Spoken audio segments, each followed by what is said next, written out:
Greg Johnson with Blue Book, and I'm joined today by the CEO of Moxxy Marketing, Karen Nardozza. And we are working our way through the Shopper Insights 2020 survey that Moxxy came up with, and we're distributing through Blue Book Media. And the topic this week was who are the types of people who want to try new items in the produce department? And one of the things that I think was most interesting from the survey is getting into some of the demographics behind the kinds of people that are more likely to try new items versus the ones who are less likely.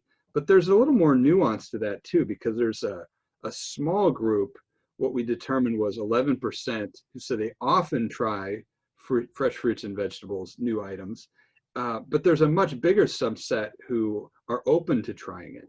So what would you say, Karen, are some of the key differences between these two groups? Well, as you said, that some of the information we learned was sort of expected, right? We found that those in the Northeast are more willing to try. The millennials and the younger Gen Xers are more willing, and those who live in larger cities. But the surprising factors were those with children, 1, 2, and 3+ children were more willing to try new items, which, you might think that those who don't have kids can put those new items in their basket and take them home and give them a shot. And if they're disappointed or thrilled with the outcome, they've only got, maybe themselves or some roommates or a spouse to be the guinea pigs. And, parents, they buy something new and it's a real crapshoot whether or not the kids are going to like it or eat it, right? So you usually get stuck with a bunch of things that someone is not going to eat. Or like, if you have a lot of leftovers, you're going to have to get real creative with what you're going to do with those items. And nobody wants to be in that situation. So parents, kudos to you for being willing to try new items out on your kids. Hope that's going well.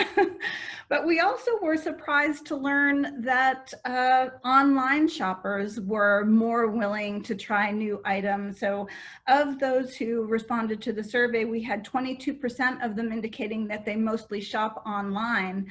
And that could be because of the times we're in right now with COVID, and we don't know where they'll go back to shop when things return to normal.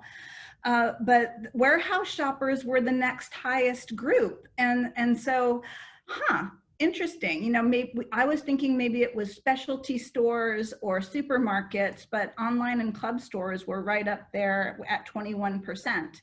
So what do you think of that? Yeah, that could be a bit of a risk for a consumer because those tend to be higher quantity also.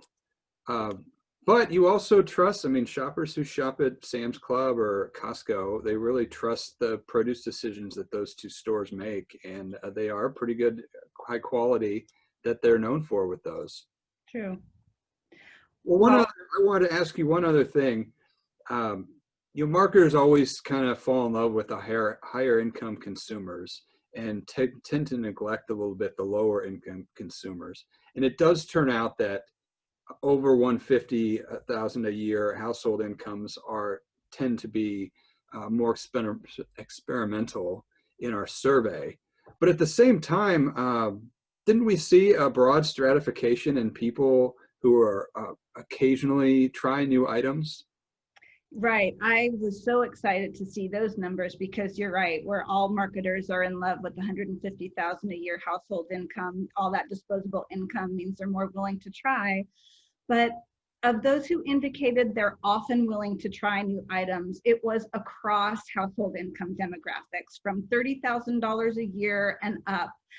At least 40% of the respondents indicated that they often try new items. And that means almost everybody is occasionally willing to try new items. And that's really exciting to me as a marketer because you're not having to look for that $150,000 a year earner to inspire somebody to try something new. And so inspiring people to try something new is what I'm excited about talking about next time we do this, the motivations behind what's getting people to buy.